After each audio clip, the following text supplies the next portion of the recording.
erupted in Iran's capital following a call by exiled Crown Prince Reza Pahlavi for mass demonstrations. Witnesses say people shouted from their homes and rallied in the streets on Thursday night. Internet access and telephone lines in Iran cut out immediately after the protests began. The protests, which began over Iran's struggling economy, have spread nationwide. So far, at least 41 people have been killed. On Wall Street, the Dow by 270 points. More at townhall.com.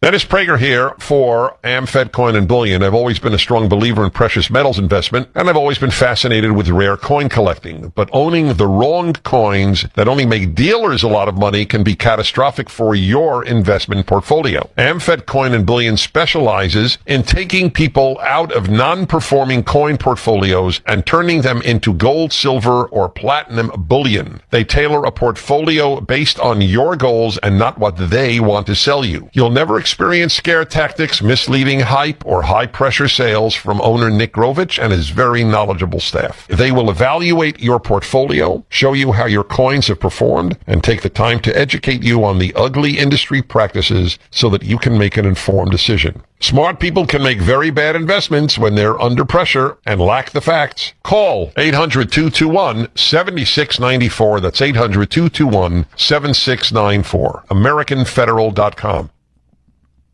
Here's the Wall Street Business Report. Mortgage rates headed higher. A slight uptick for mortgage rates. Mortgage buyer Freddie Mac says the average rate on a 30-year mortgage rose this week to 6.16%. That's just above where it was last week when it dropped to its lowest level since October 2024. The average rate has been mostly holding steady in recent weeks. It finished last year nearly a percentage point lower than at the start of 2025. Economists generally forecast that the average rate on a 30-year mortgage will remain slightly above 6% this year. I'm Alex Vega. Filings for unemployment benefits rose in the last week of 2025, but remain historically low. Applications for unemployment aid are viewed as a proxy for layoffs. On Wall Street, it was a mixed bag at the closing bell. The Dow was up by 270 points. The S&P 500 unchanged. The Nasdaq lost 104. For the Wall Street Business Report, I'm Bob Agnew. News and analysis at townhall.com.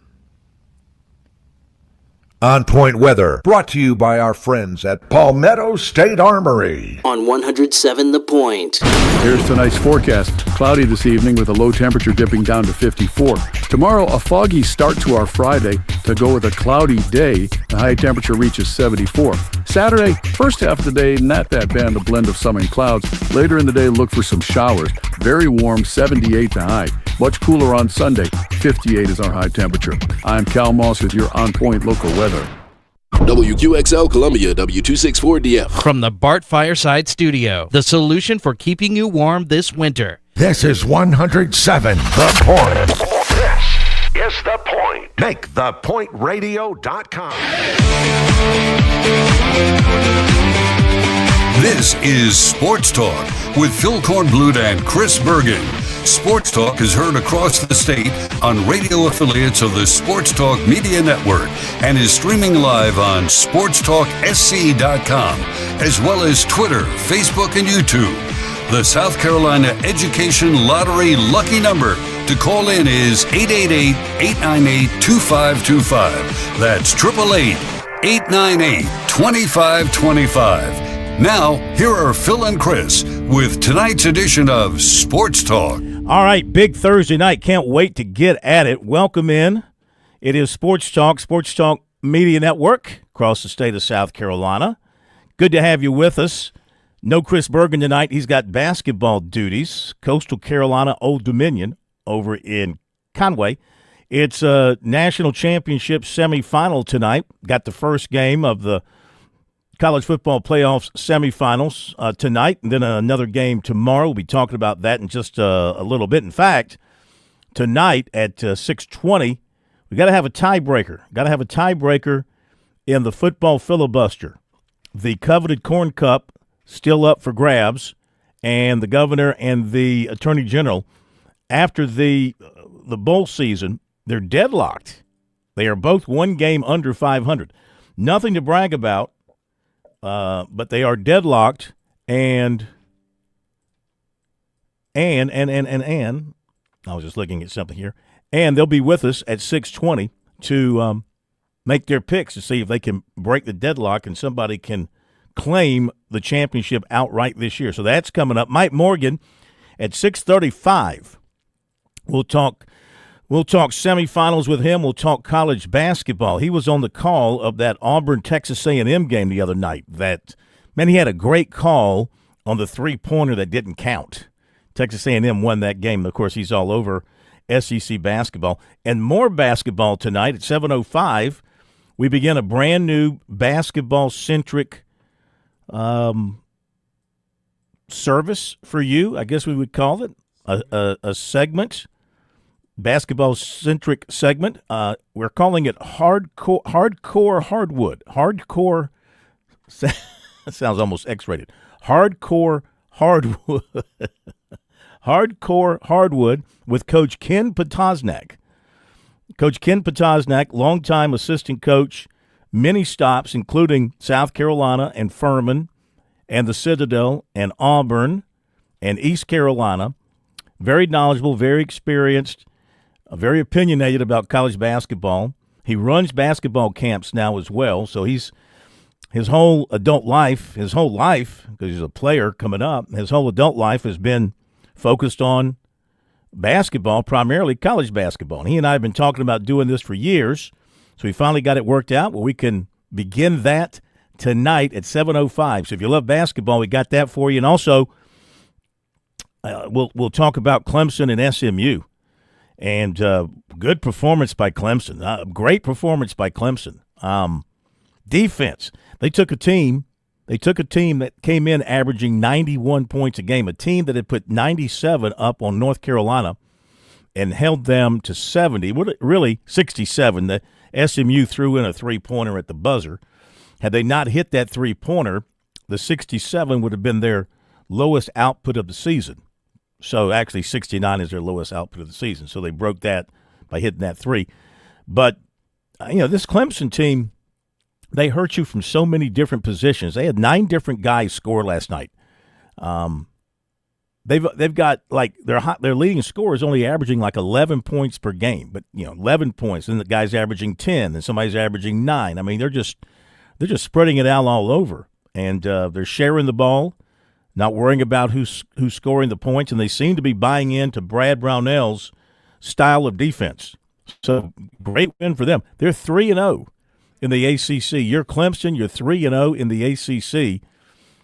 And you're going up to Notre Dame on Saturday, chance to go get a third road win. Imagine if you're Brad Brownell, you got to be loving it because you got these road games in early January. If you win your road games, that sets you up for a special season, really. You win your road games, that sets you up for a special season. So we'll hear from Brad Brownell tonight as well from being up there last night. It was a late game, 9 o'clock. Little John wasn't full. And I don't blame you, 9 o'clock at night. Students were back, and they were out in a good number, but there were some empty seats up there, and that's just tough to have a midweek 9 o'clock tip-off like that. But they don't care about the paying customer. They pay about the customer who's paying the $13 for ESPN or whatever you're paying now. So we got all that coming your way tonight. And we'll take some phone calls, 888-898-2525, South Carolina Education Lottery lucky number for you, and text messages as well. Text message line is 803-900-4847.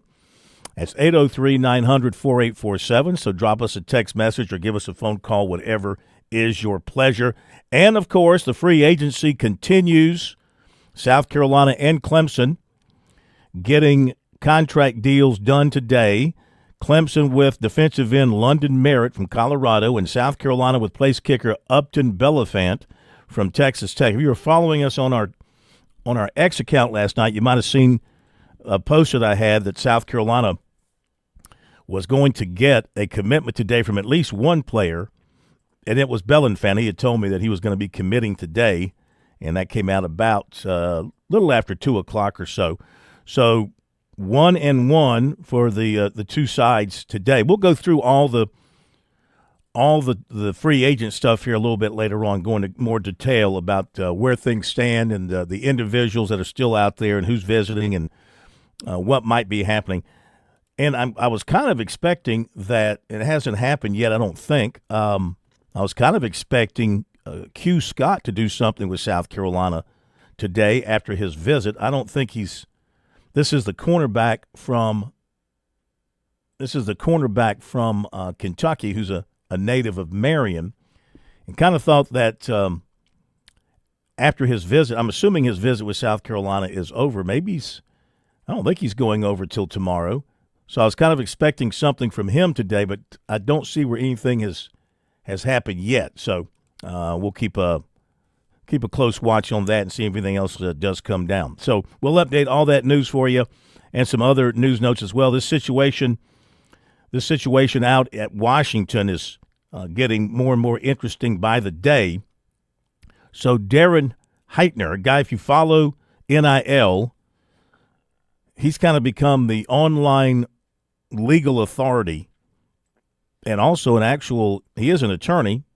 So he's representing these guys who have been suing the NCAA or dealing with legal issues related to NIL. So he has now been retained as the legal counsel for DeMond Williams Jr.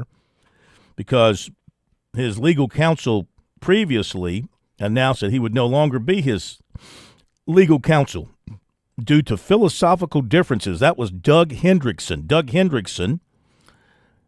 Hendrickson is the executive vice president of a group called Wasserman, and they are a sports agency. So they were representing this quarterback from Washington, and Hendrickson posted that he's made the decision to end his representation effective immediately due to philosophical differences.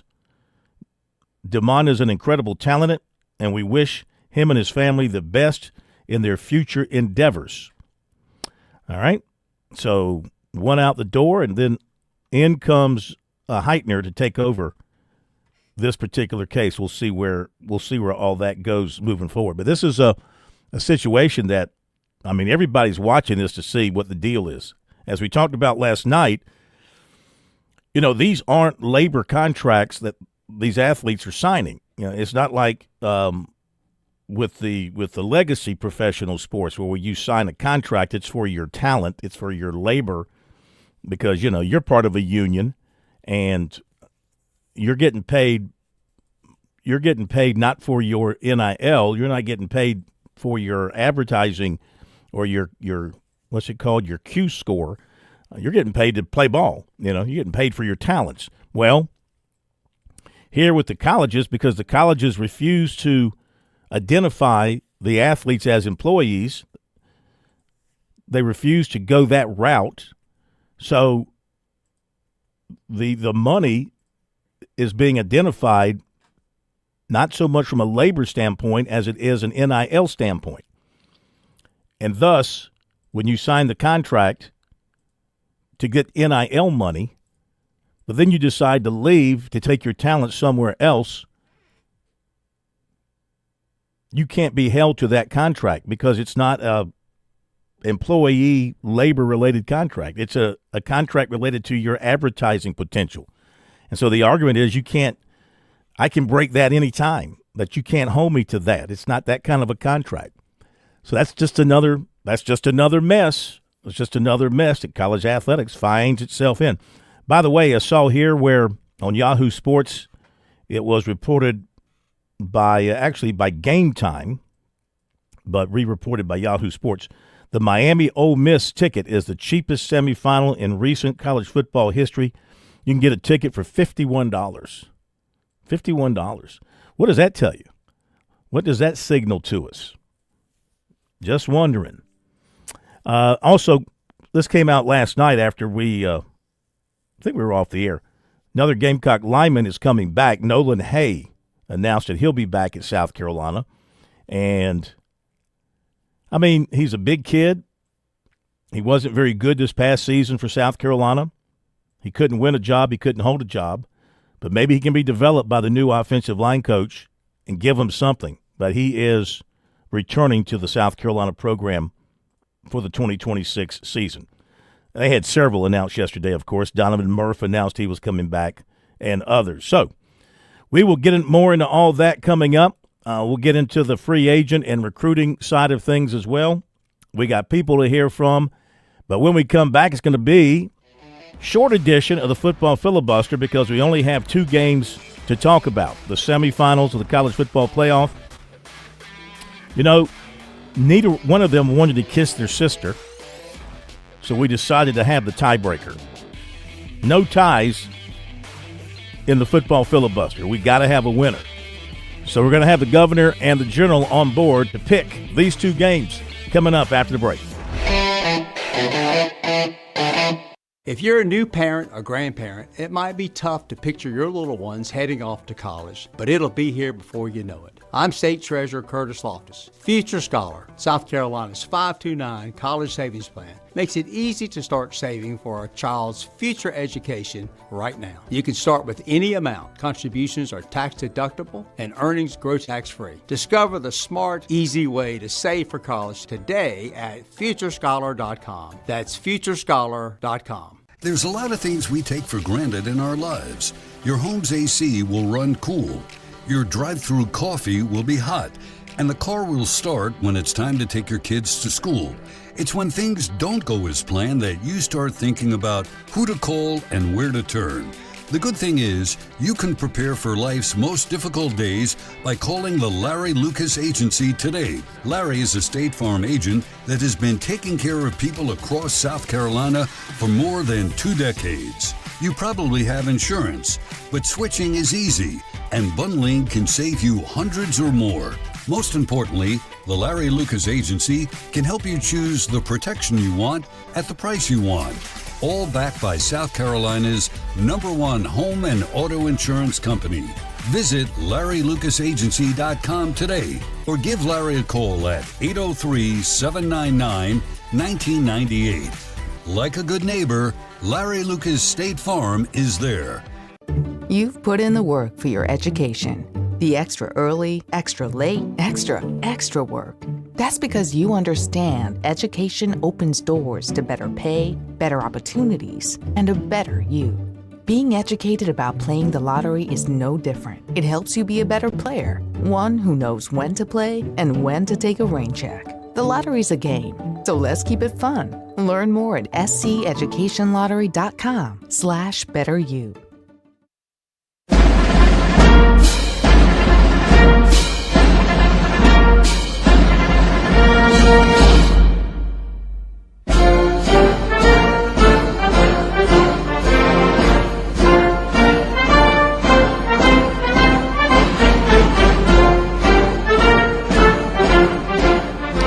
Welcome back to Sports Talk on this big Thursday night edition.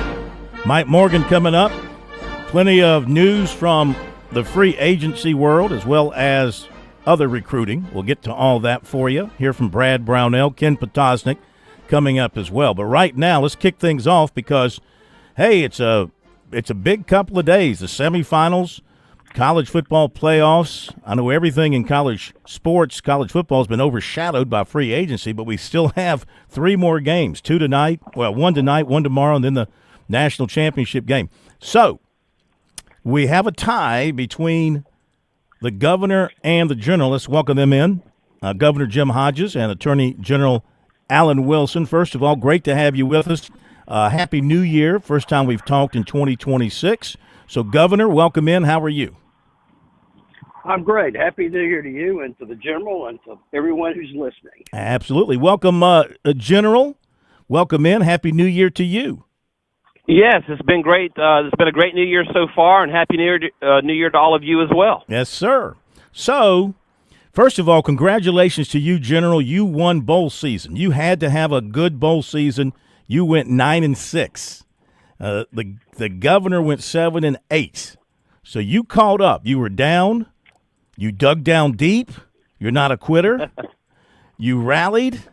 You both are losers overall, 47-48. But that's not bad picking against the spread. Not bad picking against the spread, 47-48. So we have a tie. And, you know, we don't want to be kissing our sisters and stuff like that. We got to have a winner. The Corn Cup must have a home. It's been home for the governor for a long, long time. Let's see if it's going to stay home or going to have a new home. So we're going to pick. We're going to go with a pick here for the two semis. Hopefully you won't pick the same teams. We got to have some diversity here.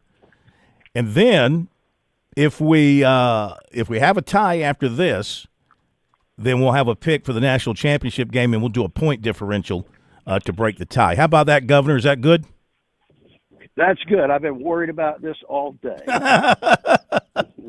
Well, you make the rules. I mean, it's really your game. I'm just sort of the moderator here. So that's why you've – how many corn cups do you own? 20 corn cups, man. I've got 20 of them. 20 of them. I've run out of space in my house. You had to build a new trophy case for them. General, how are things with you? I know you got a big year ahead and a great way to – you want to be a winner this year. Great way to be a winner this year is to win in January. Well, listen, I would love to start off 2026 winning the Corn Cup. The governor has been he's been really good at this game, but I feel good. I feel like this is my year. Hopefully, we'll pull it in this year. Well, I think if you are lucky enough to win the Corn Cup, as you travel the state this year campaigning, I think it should travel with you. I mean, if you want to get people coming up to ask you, what that is, and explain it to them. Well, that's something that we could probably do. Maybe we could do little videos of it everywhere and put it on social media and promote the football filibuster for next season. There you go. I love it. Okay, well, let's get to it. So we have two games. And, Governor, let's see. Well, let's see here. I wish I had a quarter. You got a quarter, Plumber? We'll do a coin flip. If we had a quarter, anybody got a quarter on them? I don't know if I could trust. Can we trust either one of you to flip a coin? And I know what I got. Here we go. All right. I got a number in my mind. Between 1 and 5. Whoever hits it will that would be let's say between 1 and 3. I have a better idea. We can just do an online coin flip. You can do an online coin flip? Okay. We have to decide who's going to call it. Well, so I tell you, as the defending champion, we'll let the governor call it. So, Governor, call heads or tails? Heads. Heads. What is it? It's flipping. It's heads. It's heads. Oh, it is heads. Which means that I'm going to defend first, and in the second half, I will get the ball first. Right? You have the choice. Which direction? Yeah, so do you want to pick first, or do you want the general to pick first? I'll let the general pick first. All right, here we go. You ready, General? Oh, what a gentleman. Yes, I'm ready. I told you he makes up the rules as we go along. So, all right. But you were 9-6. You got all the momentum. So let's begin with Indiana and Oregon. And Oregon is getting 3.5 points. Oregon getting 3.5. Indiana and Oregon. And what do you think, General? I saw what Indiana did to Alabama, and didn't they already beat Oregon at Oregon? If I remember, I just feel like this is Indiana's year. So I think they're going to be really strong. So I'm going to go with Indiana. Well, what they did against Alabama was very impressive. Governor, what do you think? He's taking Indiana. What you got? Yeah, it's hard to choose against them. They're just so good defensively. I think Indiana is going to win this by at least a touchdown. Okay. All right. Well, we can't have you picking, 2 for 2 here. So somebody's got to go different on this one, Governor. We got Miami and Ole Miss is getting 3. Now, Ole Miss, that great offense, their quarterback doesn't turn it over. Miami's had a terrific turnaround on defense. Running back looks good. Quarterback is solid. And they're favored by 3. Miami, Ole Miss. Governor, what do you think? Well, I'm not sure. I could take either side of this, but I'm going to take Ole Miss for now. Just, I wonder if Ole Miss doesn't have a little too much offense for Miami. So I'll take Ole Miss, but I will say if the General picks Miami, I probably would take the other side of that. All right. General, what do you say? I had selected Ole Miss. I think they'll keep it close. Ole Miss was the team I picked. Okay. Well, I'll take Miami. I mean, just so we've got something that is a little different. I think it could go either way. I think I'll take it really could. It's a coin toss. A coin toss, but I'm going to go with the SEC school. All right. I'm with you. So or as we say here, it's a corn toss. It's a corn toss. Corn toss. I love it. I love it. All right, so you're both picking Indiana, so that's a wash. The governor is taking Miami, and General, you're taking Ole Miss. Are we clear? Yes. Yes. Crystal, are we clear? Crystal. Yes. Crystal. Crystal. From the movies. Okay. General, you're at a function tonight, huh? I'm about to give a speech here in about a minute, so I got to run. All right. Go ahead. Good luck. We loosened you up, so go ahead, knock it out the park. Happy New Year, guys. Look forward to seeing Happy you soon. New Year. Thank you. See Happy ya. New Year. Bye-bye. And Governor, thank you so much, sir, as always. You bet. Had a lot of fun this year. Thanks. Yep. We'll talk to you again. We'll see what happens here. But we're going to have a winner, so that's the good thing. We're going to have a winner. Thank you so much, Governor. Appreciate it. Thank you. All right, Governor Jim Hodges and the Attorney General Alan Wilson. So they're going to differ on Miami, Ole Miss. And, how can you not pull against Indiana? How can you not go with Indiana the way they looked? That win over Alabama was just so impressive. Of course, Oregon was impressive as well. Their defense against Texas Tech, shutting them out. To me, that's one of the most surprising things. Obviously the most surprising thing of the quarters was Indiana just manhandling Alabama. I don't think anybody saw that. I don't think many people saw Oregon shutting out Texas Tech. We knew Ole Miss and Georgia was going to be a great game. We knew Ole Miss and Georgia was going to be a great game, and it turned out to be that way right down to the last second. Miami, Ohio State. I guess maybe the way Miami's defense handled Ohio State was maybe. Well, if you've been following Miami all season, you knew they had a really good defense this year. They went from averaging, I think last year they averaged giving up about 23 points per game. They weren't bad. This year they're only giving up 14 points per game. But the thing that's really helped them is this Fletcher kid, the running back, who's just become such a big weapon for them. And you got a guy like Carson Beck who's been in college football, I don't know, half a century. I mean, he's been around the block a time or two. He knows how to handle these situations. So, and they've avoided the Miami thing of recent years, and that is the dumb mistake that just cost them games. They've avoided that. So, I don't know. Maybe it's their year. Maybe they are the charm team. I will go with Indiana. I will go with Indiana against Oregon, and I'm going to go with Miami. Believe it or not, it's hard to say this about Miami, but they're the more solid organization right now. I mean, let's face it, Ole Miss has just been in a state of flux with assistant coaches coming and going to LSU and everything surrounding that. But that aside, I just like the way that I like the fact Miami's defense is so top-notch, and they can run the football. And of course, they can pass the football as well. I mean, they're just dynamic on offense as well. Maybe not as dynamic as Ole Miss. We'll see what Mike Morgan thinks coming up. On Point Weather, brought to you by our friends at Palmetto State Armory. On 107 The Point. Here's tonight's forecast. Cloudy this evening with a low temperature dipping down to 54. Tomorrow, a foggy start to our Friday to go with a cloudy day. The high temperature reaches 74. Saturday, first half of the day, not that bad, a blend of sun and clouds. Later in the day, look for some showers. Very warm, 78 the high. Much cooler on Sunday, 58 is our high temperature. I'm Cal Moss with your On Point local weather. It's open enrollment time again. What does that mean? It means you get to reevaluate your health insurance options. At the Alpine Agency, we work with you to find the right plan for your family. We have plans for as low as $0 a month, and we'll help you determine if your doctors and hospitals are covered in your network. Call 803-683-7765. Your agent will do the research, planning, and enrollment, and it won't cost you a dime for our services. Call us or visit us at alpineagency.com. Review last. With SRN News, I'm Keith Peters in Washington. Minnesota must play a role in investigating the fatal shooting of a Minneapolis woman by an Immigration Customs Enforcement officer, Governor Tim Walz assisted Thursday, pushing back against the Trump administration's decision to keep the investigation solely in federal hands.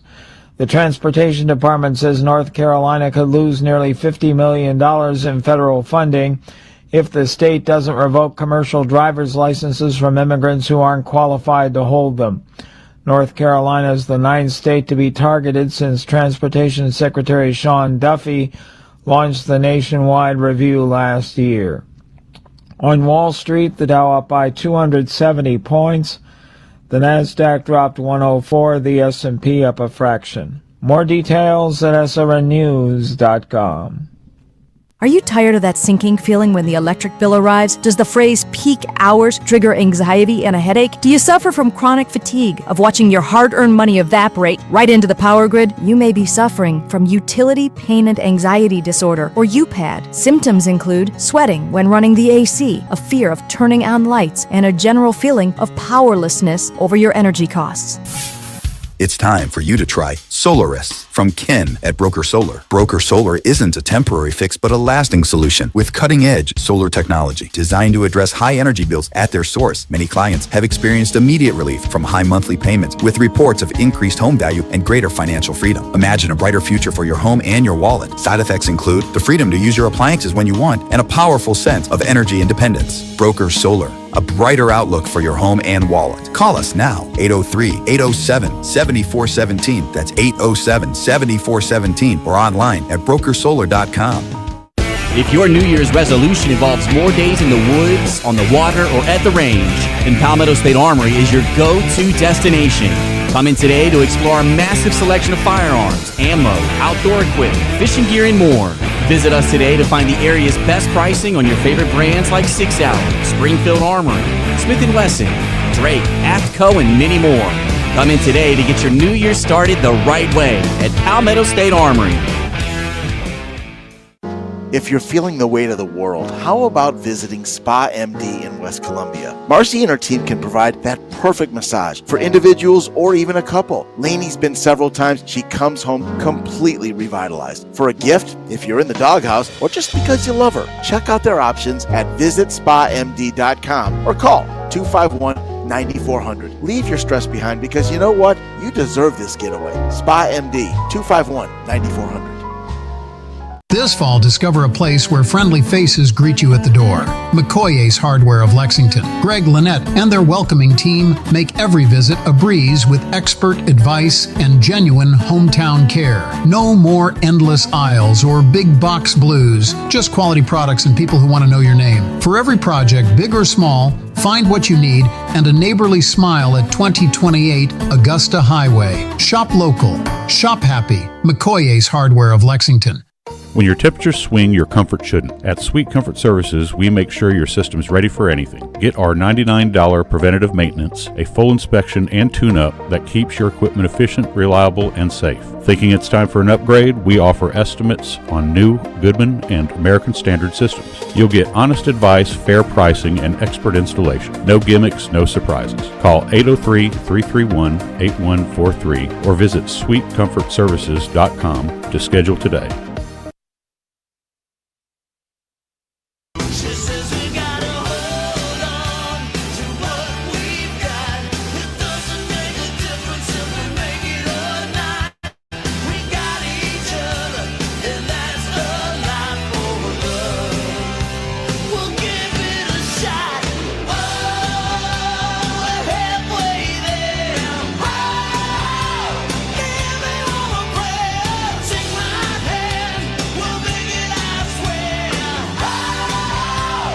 Welcome back to Sports Talk Media Network.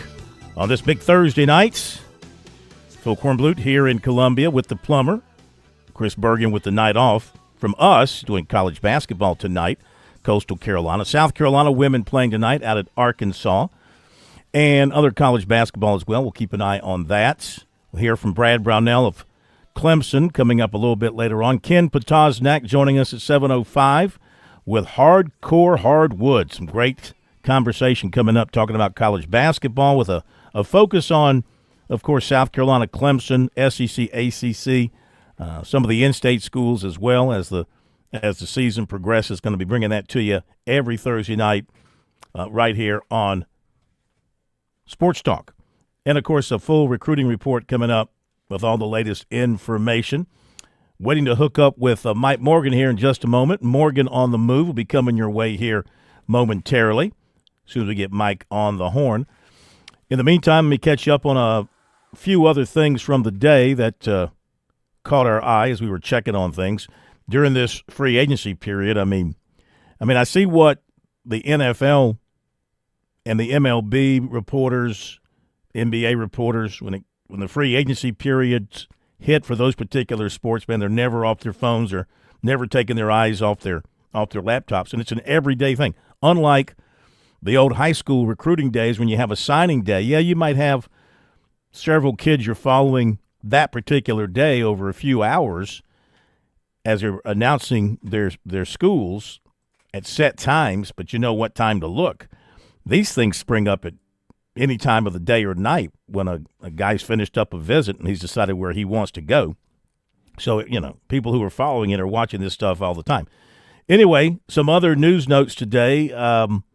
Monday at 3:30, NASCAR will hold a press conference to announce the championship format for the 2026 season and beyond. Remember, we had Josh Harris with us the other night, and he said news on that was coming up. Well, we're going to have it on Monday. Green Sea Floyd's head football coach Patrick Martin has announced his resignation, and that creates 4 openings in Horry County for head football coaching jobs. The ACC is the only power conference that allows schools who earn college football prize payouts to keep 100% of the money. Again, this is the result of the Clemson, Florida State actions against the ACC. Remember when they were looking about to get out of the ACC because they weren't making as much money as teams were making from their TV contracts in the SEC. Well, Clemson and Florida State, especially Clemson, figuring, hey, we're going to be in the playoffs every year. So we're going to cash in, and we're going to force it here with the ACC to get more of that money. So the ACC, of course, gave them what they wanted, which was you get to keep everything that you make in the playoffs.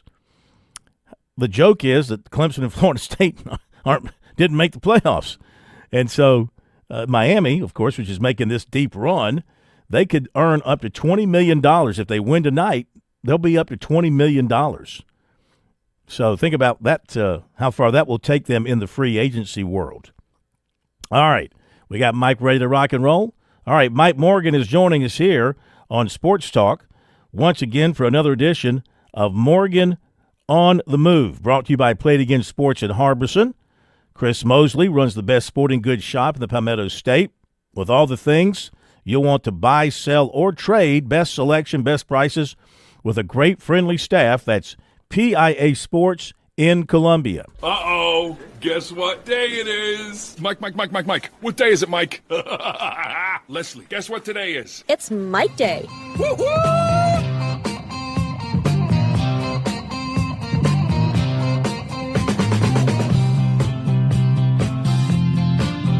And as we welcome Mike in, we're just seeing the news. Chris Hummer reporting it that Quaysheed Scott has indeed signed with South Carolina, coming off his visit. No surprise there. That was fully expected that the Marion native would settle with the Gamecocks, and he has done just that. So the Gamecocks pick up another free agent signing with the signing of Quaysheed Scott. Welcome in Mike Morgan on the Move. So I'm referring to them as free agents, and I'm treating it like the NFL guys with the front office. The front office are cutting the deals. The players are signing these contracts, and that's how I'm referring to them as free agents. You agree or disagree? I have no problem with that. You're not wrong. That's I've been saying this for a few years now. We are evolving into the pro model. We are basically dealing with professional athletes, and we're dealing with free agency. The only thing we're not dealing with is a true salary cap. That's that whole notion of, well, it's $20.5 million per school, and only legitimate NIL deals will be passed. Hogwash. It's schools spending a ton of money over the 20.5, and the NIL deals are very many of them are not NIL deals. It's simply pay for play. So I think that charade by most now, I know the coaches have figured it out. and I think most people realize that that's where we are. Yeah, and let's also mention this too.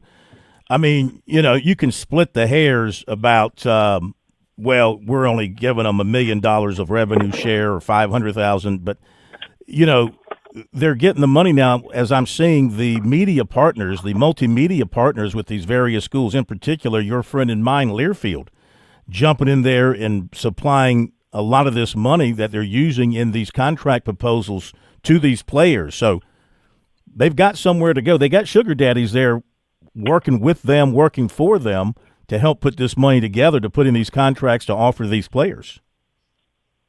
Also correct. And you're not wrong to call it a sugar daddy because, I mean, I don't know exactly where, the media rights holders, what their role in all of it is. I do know that the schools that are the most successful in paying cash for players are the ones that do have a true sugar daddy, and that's usually an individual who has a lot of money. The most intense example of that is Texas Tech, but there's others. Miami, you mentioned Miami a moment ago. Their success has been based primarily on a lot of money coming from one or two different people, from what I understand. And that's how they're getting all these terrific players in the portal. And they're also at the same time recruiting at a very high level. That wasn't the case 10 years ago, 15 years ago. Miami's never even won an ACC title. Do you know that? Yeah. They've only been to one ACC championship game. I believe they lost to Clemson.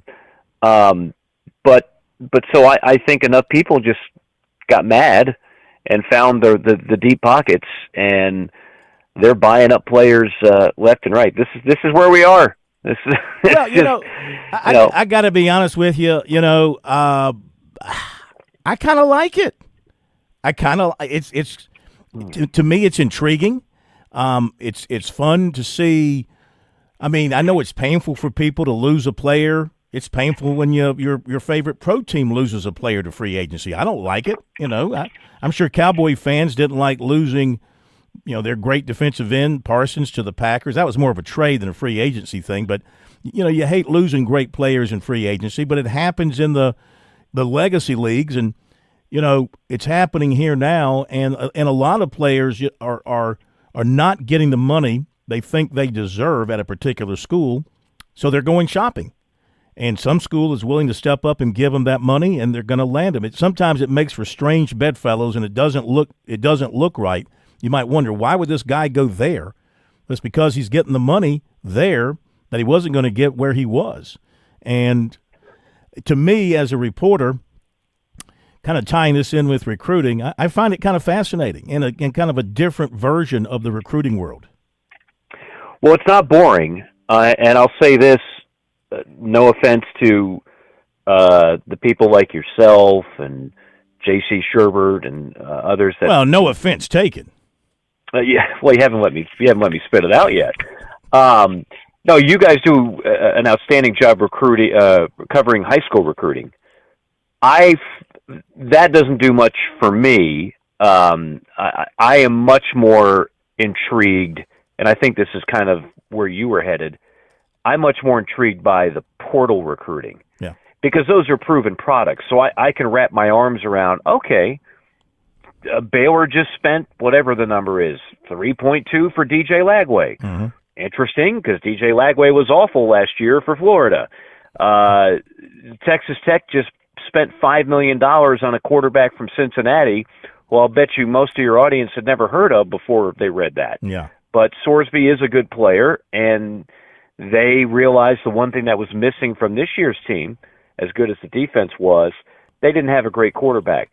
I like that too, because I think you and I are both also NFL fans, and we love the draft and we love free agency.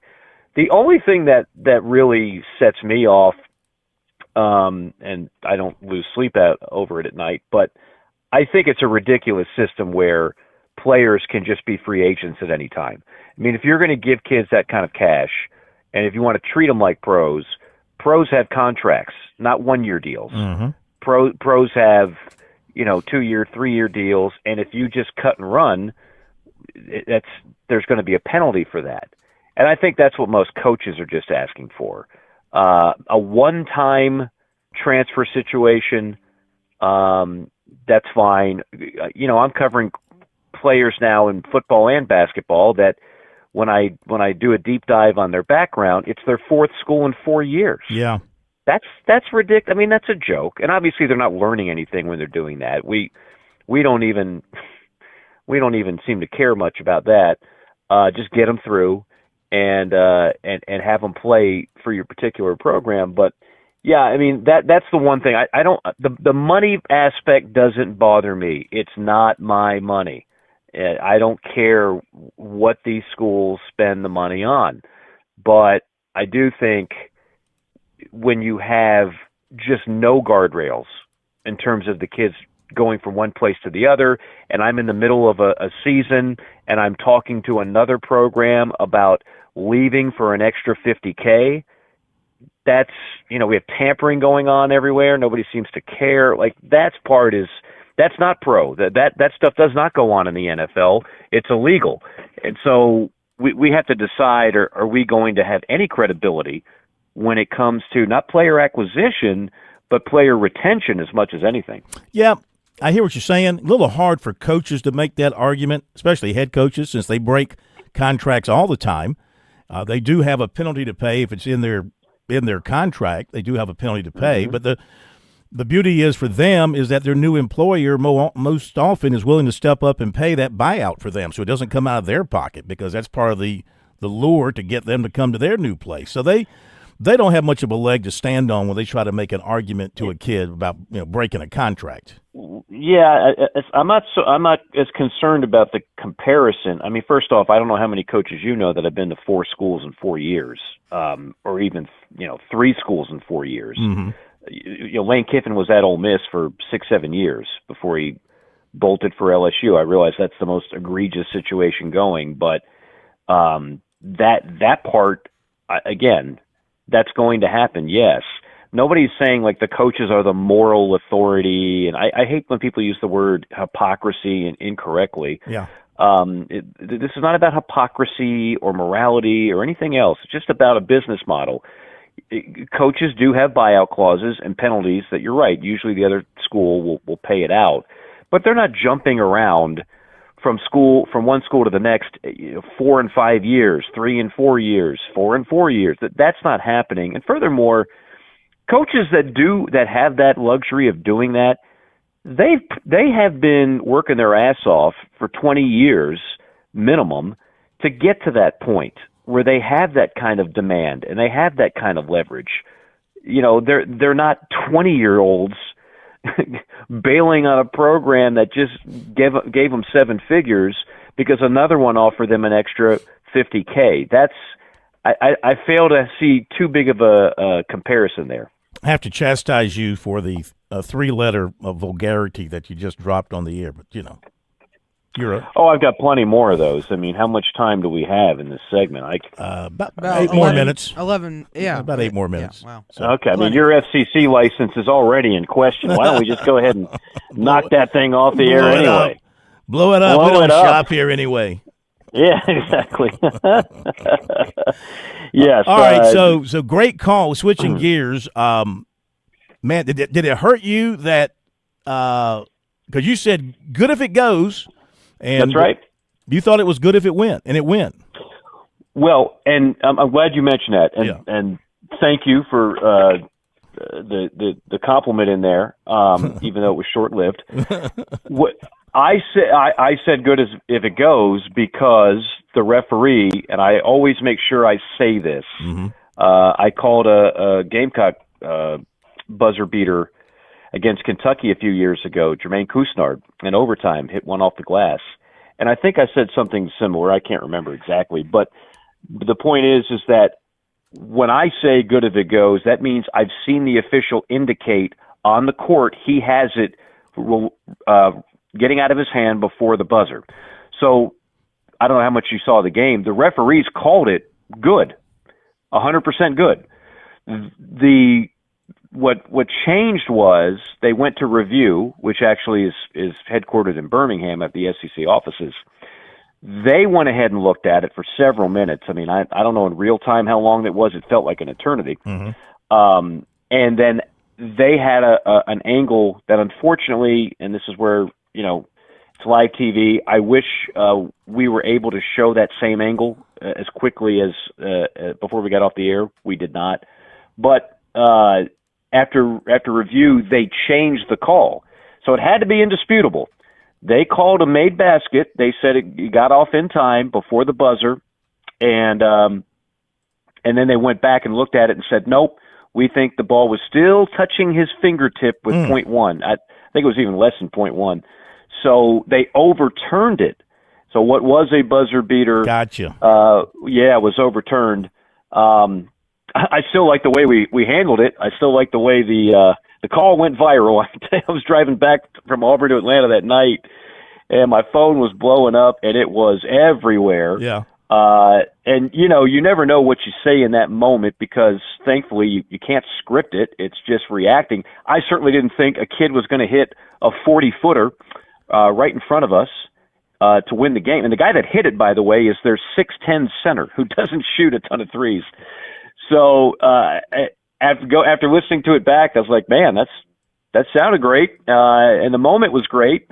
It got overturned. Does it take away a little bit of something? Certainly does for Auburn fans, but for us, we always just want a really good game, and that game was phenomenal. It wasn't just the buzzer beater. At one point, A&M was down 16 points the second half. They go on an 11-0 run in 28 seconds. You'll remember Reggie Miller against the Knicks. The three, the steal, the three. It was the closest thing I've seen or called since that moment. 11-0 run in 28 seconds, and then they went on like a 35-6 run to finally win the game. And I'm here to tell you, Buckyball, remember it, because I think this year they don't have the roster where they're gonna go too deep. But when he gets his players in there, look out. Yeah. A heck of a game. But, shame on the Auburn fans. Why were they pelting the officials with debris as they were walking off the court? And one guy, I saw a piece of video where this one guy took the entire beverage, whole cup full of beverage, threw it over his shoulder towards the official as the official was walking off the court. What was that all about? Well, that was to our right. I didn't see that one in that moment live, but I saw it again on review. So, as you probably noticed, the radio announcers for the home schools, and I do some national radio, so this will affect me as well. Yeah, they're getting pushed out. That prime real estate right there, right in front of the court, they're being pushed out to other spots in order to make way for the big seat donors to spend a bunch of money and get a courtside seat. Correct. Well, in order for that guy to be where he was, because they don't just let you on the floor from the stands after the game, he must have had one of those courtside seats. And for those that didn't see it, because it's on YouTube, I mean, he gets an A for creativity. I don't think he'll ever have a ticket in that building again. But he went up from that seat. He's standing. He's got his back to the official as the official's walking off to a chorus of boos, and never turns his head, but throws his drink over his shoulder toward the referee. I think he might have hit the police officer as well. That never goes over well. But, yeah, that's what happened. I mean, when you've got fans that close, I'm surprised, quite honestly, with all these arenas now giving people that kind of access where you're within inches from players and referees. I'm surprised we don't have more really bad accidents. I really am. Well, they're not accidents. They're planned. Incidents. I'm sorry. I meant to say incidents. Oh. Yeah, I'm surprised we don't have more incidents. All right, so real quick, because I know Auburn fans aren't exactly the brightest bulb on the tree.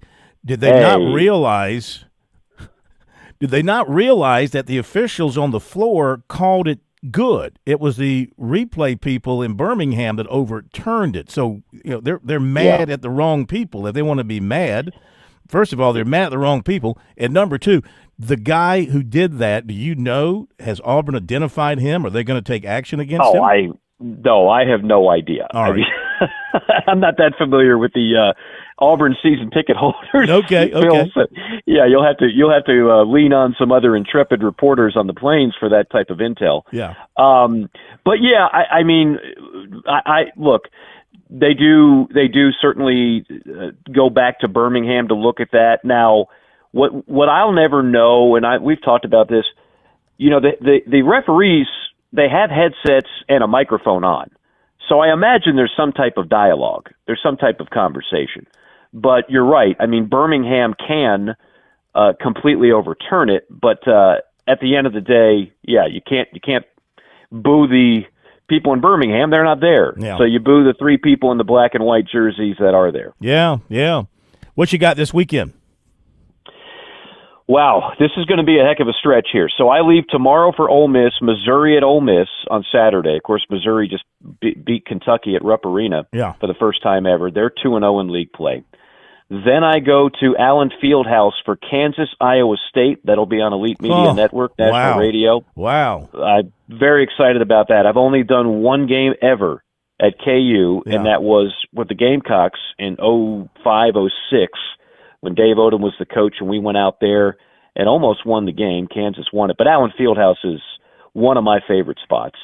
And then and straight from there, I drive from Lawrence, Kansas to Fayetteville, Arkansas to call the Arizona-South Carolina game the next night on Wednesday. You mean Arkansas? What did I say? Arizona. Oh, crap. I've got that.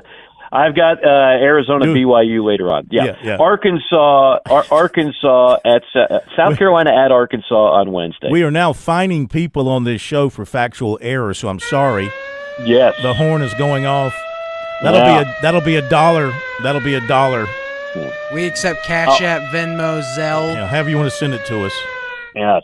I'll take it out of my compensation for these segments. Wow. We won't be receiving anything then. All right, real quick, give me your two picks from the semifinals. Just give me winners. Indiana.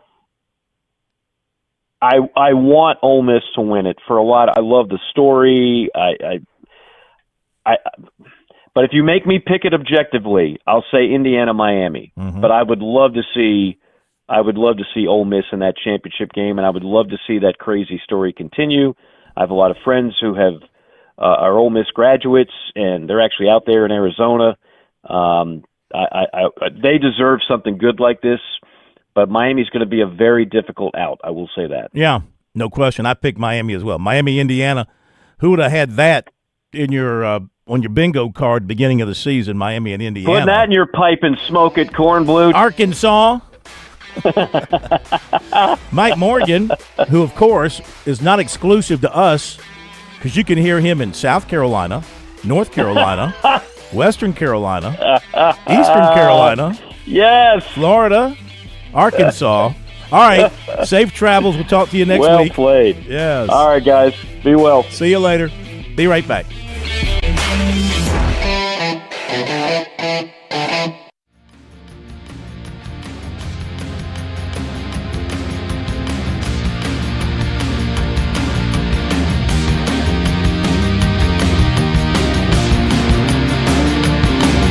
WQXL Columbia, W264DF. From the Bart Fireside Studio, the solution for keeping you warm this winter. This is 107 The Point. News this hour from Town Hall. I'm Keith Peters in Washington. The Trump administration is firmly defending federal agents following the shooting death of a motorist in Minneapolis. White House correspondent Greg Clugston reports. Vice President Vance said the ICE officer was clearly justified in shooting the driver, and he described Renee Good as a victim of left-wing ideology. I can believe that her death is a tragedy, while also recognizing that it's a tragedy of her own making. Vance also chastised reporters for their news coverage of the incident, saying that many were lying. The way that the media, by and large, has reported this story has been an absolute disgrace. Greg Clugston, the White House. You might consider filing your taxes early this year, correspondent Lisa Dwyer reports. As the IRS faces challenges following a 26% reduction in its workforce and significant tax law challenges on the horizon, some analysts are warning that it could be a rocky year this year when filing your taxes. Experts routinely suggest that it's best to be an early bird, if you can, when it comes to filing your taxes. The IRS will start accepting tax returns for 2025 on January 26th. This filing season, the IRS must implement major provisions from President Donald Trump and the Congressional Republicans' tax plan, requiring the IRS to update tax forms, likely leading to more questions from taxpayers. The filing deadline is April 15th. I'm Lisa Dwyer. Denmark and Greenland's envoys to Washington have begun a vigorous effort to urge U.S. lawmakers as well as key Trump administration officials to step back from President Trump's call for a takeover of the strategic Arctic island. On Wall Street, the Dow up by 270 points, the Nasdaq dropped 104. More at townhall.com. The following is not an actor, but a real-life story from Trinity Debt Management. My debt problem started probably about 2016. I needed my life to change financially. I called Trinity and I ended up joining based on high credit card bills and high interest rate. And my counselor at Trinity has been great, and Trinity has been helping me to get on the right path of paying off these credit card bills, bringing down the interest rate. They have consolidated my bills into one low monthly payment. And now I am finally getting out of credit card debt. So I just want to say thank you, Trinity, for showing me a better and greater path. If you're in debt and you need help, call Trinity at 1-800-990-6976. My name is Sharon, and soon I will be debt-free for keeps. 1-800-990-6976. A government agency projects a slower rate for future U.S. population growth. We hear more on this story from correspondent Donna Warder reporting from Washington. The Congressional Budget Office says in 30 years the U.S. population will grow by a smaller number than previously thought. The Budget Office projects that the U.S. will grow from 349 million people this year to 364 million people in 30 years. The addition of 15 million people is a 2.2% smaller gain than it had predicted in 2025. In September, the Budget Office issued revised demographics showing that President Trump's immigration measures would result in roughly 320,000 people removed from the U.S. over the next 10 years. Donna Warder, Washington. News and analysis always from townhall.com. From Washington, I'm Keith Peters. On Point Weather, brought to you by our friends at Palmetto State Armory. On 107 The Point. Here's tonight's forecast. Cloudy this evening with a low temperature dipping down to 54. Tomorrow, a foggy start to our Friday to go with a cloudy day. The high temperature reaches 74. Saturday, first half of the day, not that bad, a blend of sun and clouds. Later in the day, look for some showers. Very warm, 78 the high. Much cooler on Sunday, 58 is our high temperature. I'm Cal Moss with your On Point local weather. WQXL Columbia, W264DF. From the Bart Fireside Studio, the solution for keeping you warm this winter. This is 107 The Point. This is The Point. Make thepointradio.com. Welcome back to Sports Talk on the Sports Talk Media Network. You can reach the guys with the South Carolina Education Lottery lucky number, 888-898-2525. That's 888-898-2525. Now back to Phil and Chris with the second hour of Sports Talk on the Sports Talk Media Network.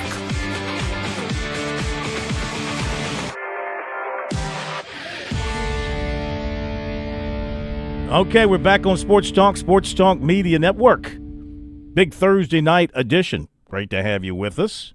Phil Kornblut, the plumber here. Thanks to Mike Morgan for being with us. Thanks to the governor and the general for being with us earlier for their picks for this week. Games are getting underway for the playoffs. The semifinals got one tonight and one tomorrow as we wrap up the college football season on the field while the college free agency season continues to roll along. South Carolina picked up 2 today, a kicker and a corner, and Clemson picked up 1 so far today, a defensive end. We'll go into all that with our recruiting coming up a little bit later on, so stay tuned for that. Some text messages as we wait to connect with Coach Potosnak here in just a moment. And let me mention a couple of things here that I haven't mentioned. First of all, our poll question of the week presented by Larry Lucas State Farm Agency in Columbia and in Lexington. 803-799-1998 is that number for the Columbia office. And, of course, the location as well in Lexington on 5330 Sunset Drive behind the Mellow Mushroom. Make sure you visit with Larry Lucas for all your insurance needs, and he is presenting our poll question of the week as well as the text line number for you.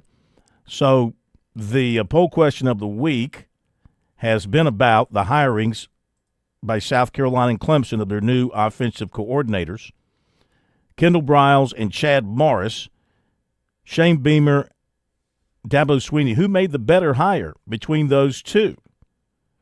So as we run down the towards the end of the week, so far about 64% have voted for Beamer because Briles is younger and more connected with today's offenses. That's part of the answer.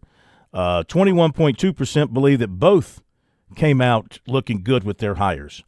And then 15% believe Sweeney got the better hire because of the experience of Chad Morris and his pedigree as a championship coach. So you still got time to vote. The poll question's available on our X account, which is SC Sports Now, SC Sports Now. It's also on our webpage at SportsTalkSC.com. Coach Ken ready to rock and roll? All right, we're going to go right to him. We'll go right to Coach Ken Potosnak as we have our first edition of Hardcore Hardwood with Coach Ken Potosnak here on Sports Talk. Bill. Great to have you with us. How are you? Hey, back at it after a few years. It's been doing good? It's been a while. You know, this is something you and I have talked about for I don't know how many years to get done, and we finally said let's get it done this year, and we're getting it done. How you been? I've been well, and I know you're worried about offensive and defensive coordinators, and I know you've been busy with football recruiting as usual. Yeah, but you got some good hoops things going in the state and outside the state, of course, as well. So glad to be with you, Phil. Tell everybody what you're doing, what you've been doing over the last few years.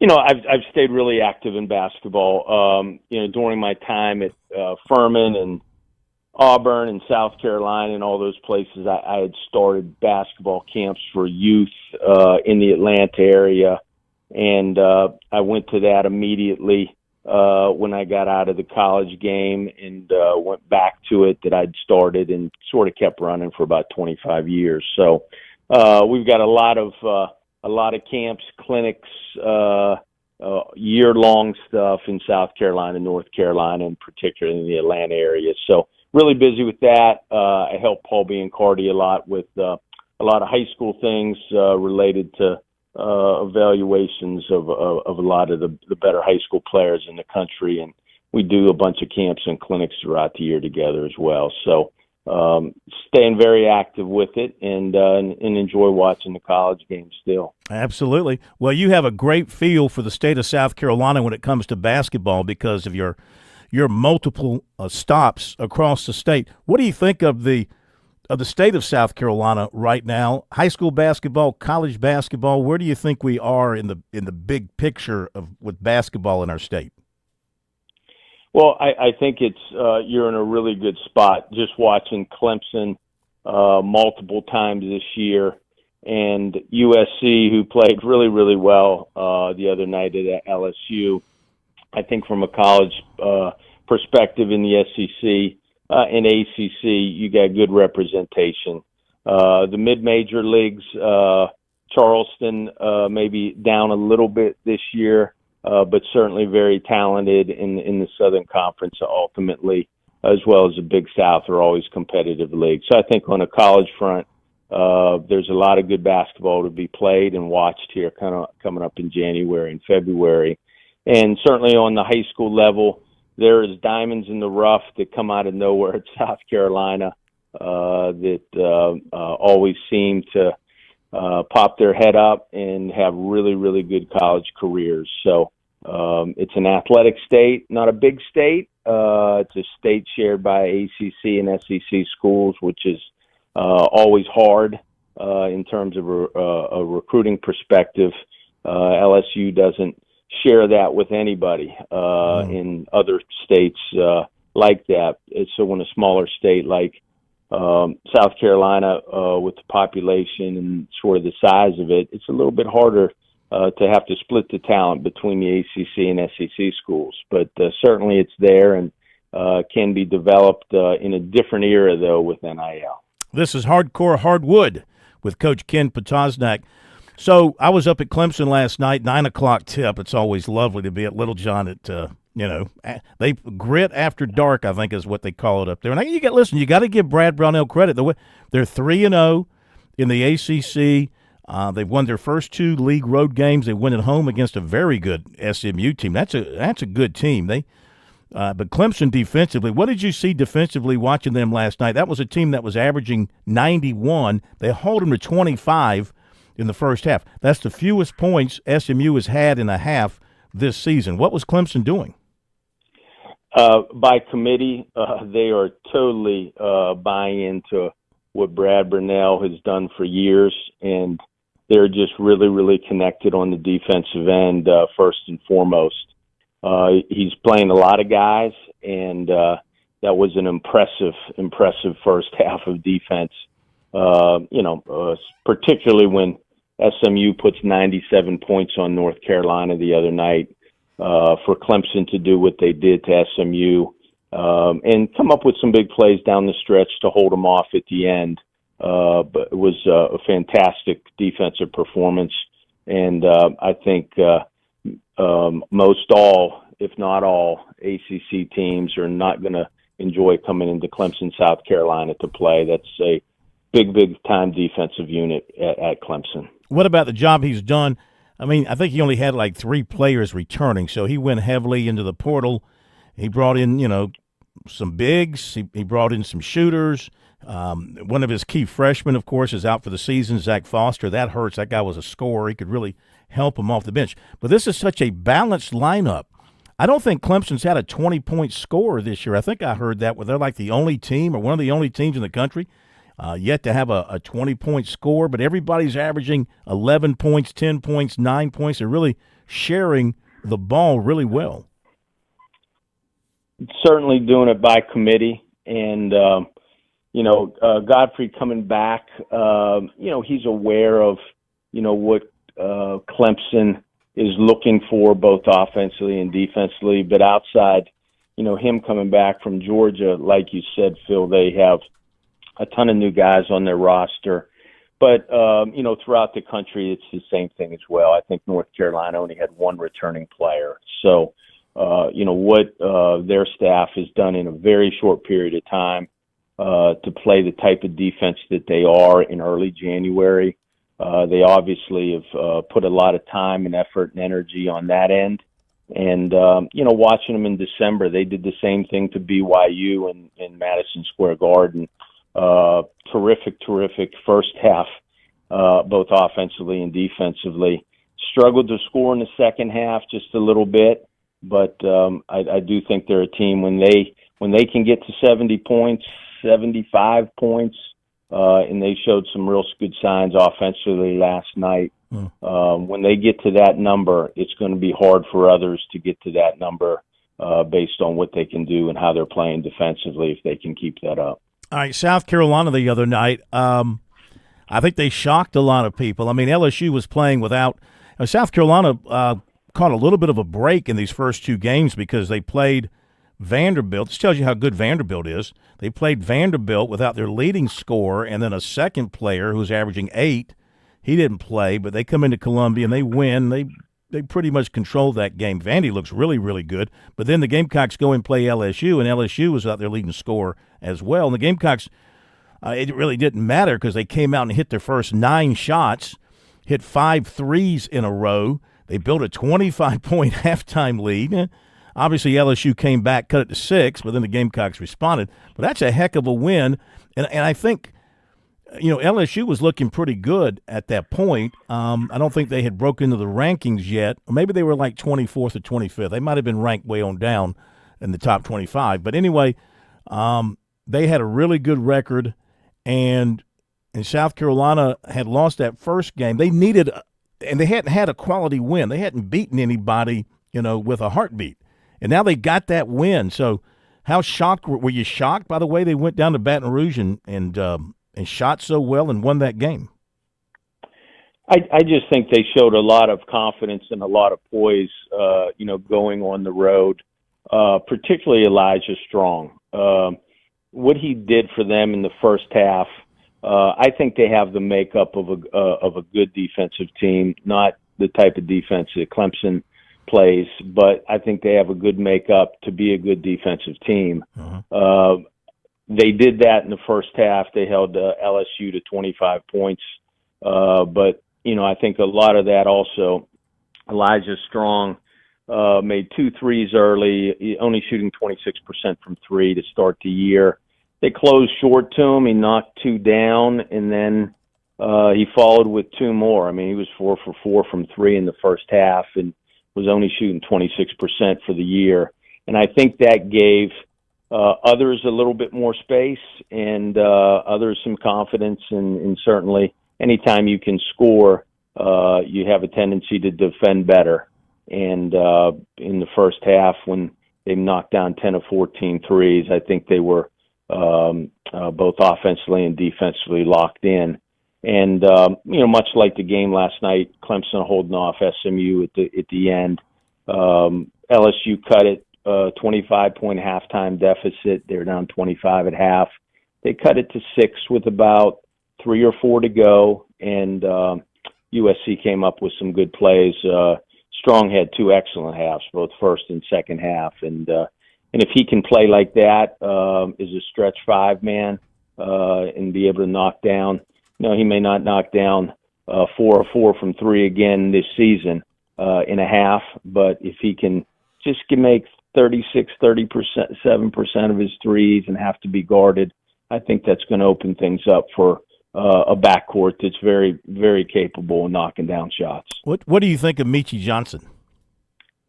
Is a 60-year guy, is a 24-year-old guy. I think he's a good leader. I think assist-to-turnover ratio has always been positive. If he can, he and the other perimeter guys knock down a little bit higher percentage of their threes, I think it's really going to help the cause so that they can stretch defenses a little bit more on the perimeter and then maybe be able to get downhill, because they are lacking a true post presence to get buckets inside. But as a 24-year-old and been around, he should be ready and seasoned for a good January and February. Can they survive the SEC gauntlet without a rim protector, without an enforcer inside? Well, when you say that, you got to think about how many enforcers or how many rim protectors have ever really been at the University of South Carolina.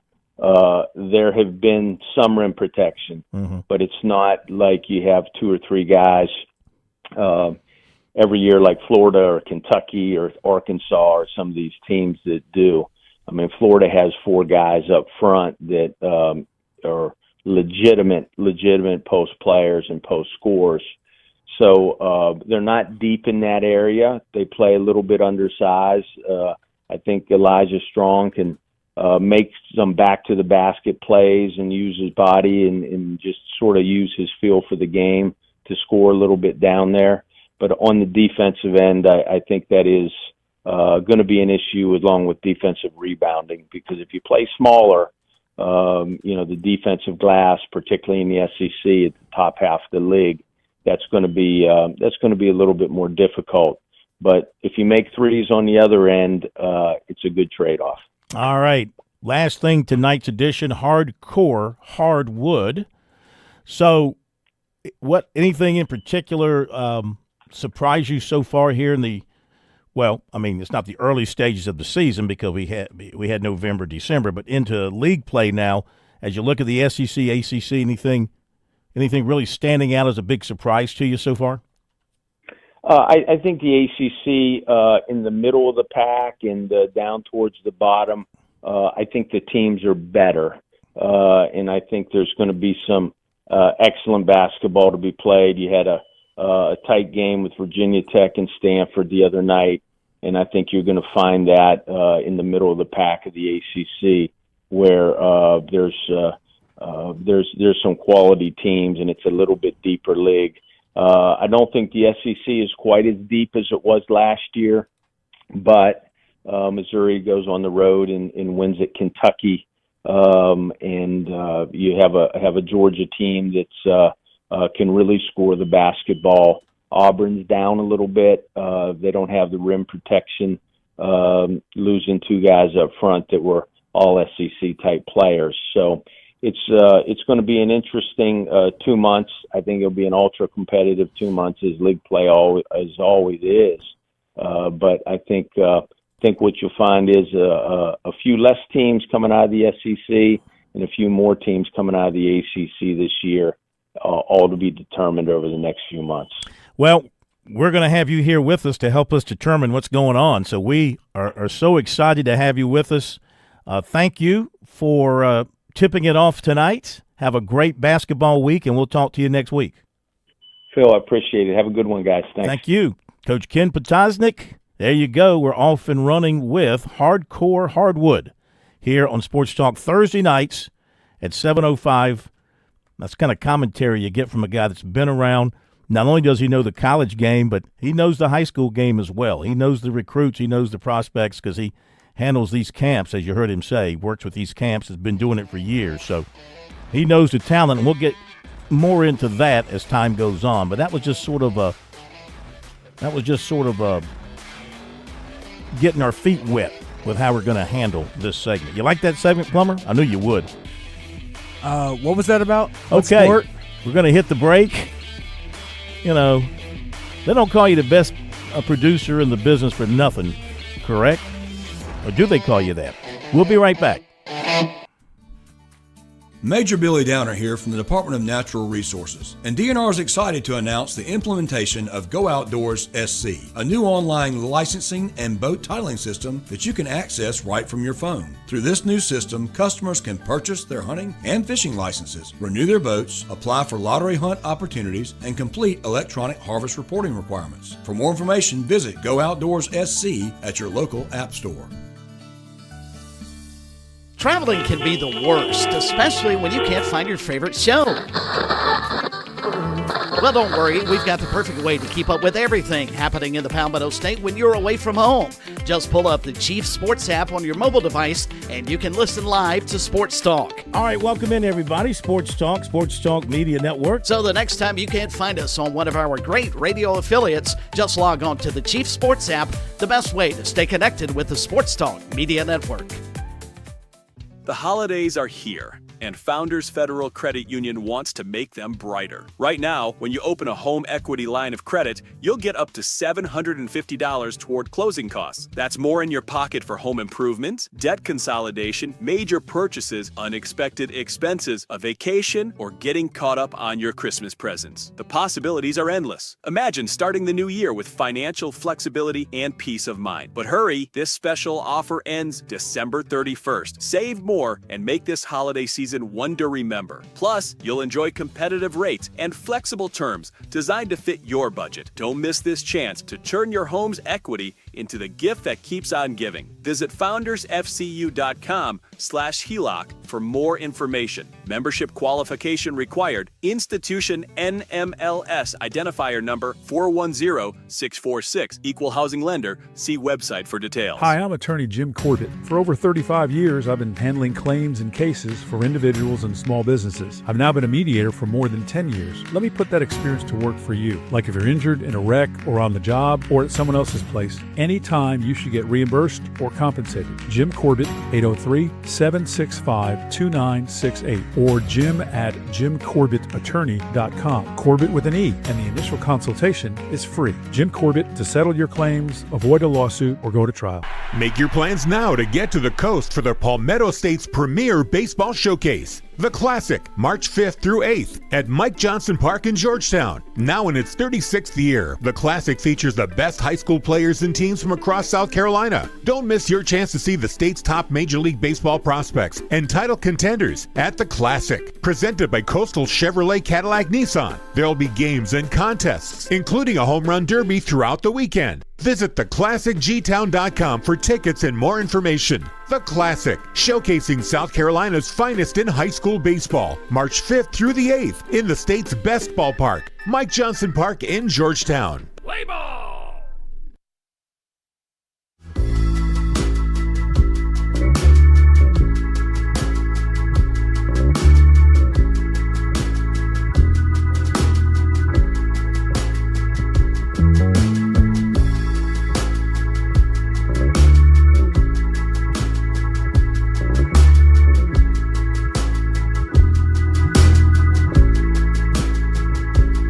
All right, thanks again to Coach Potosnak for being with us tonight. Look forward to having that segment and it getting just better and better as we move through the basketball season. Give you some insight on some things that you might not be thinking about related to basketball.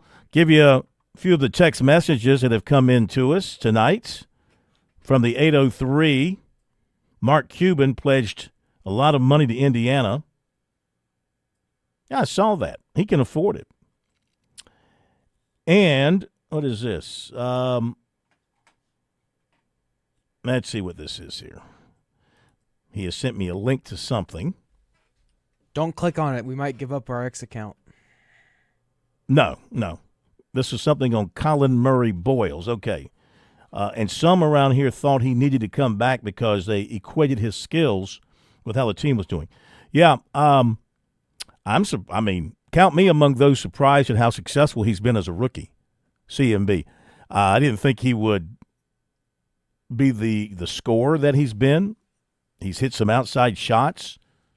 I'm a little surprised, yeah. So count me among that group. I thought another year in college would have done him really. Imagine him on this Gamecock basketball team this year.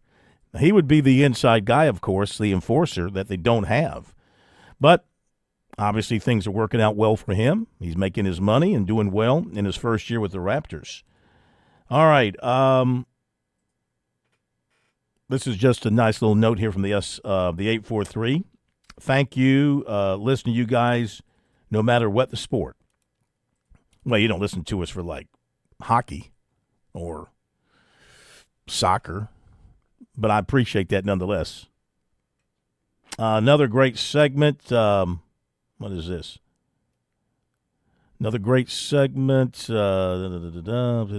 the SC Wild thing we're talking about. Yeah. That's thank you for that. Oh, this is coming from the hater. All right.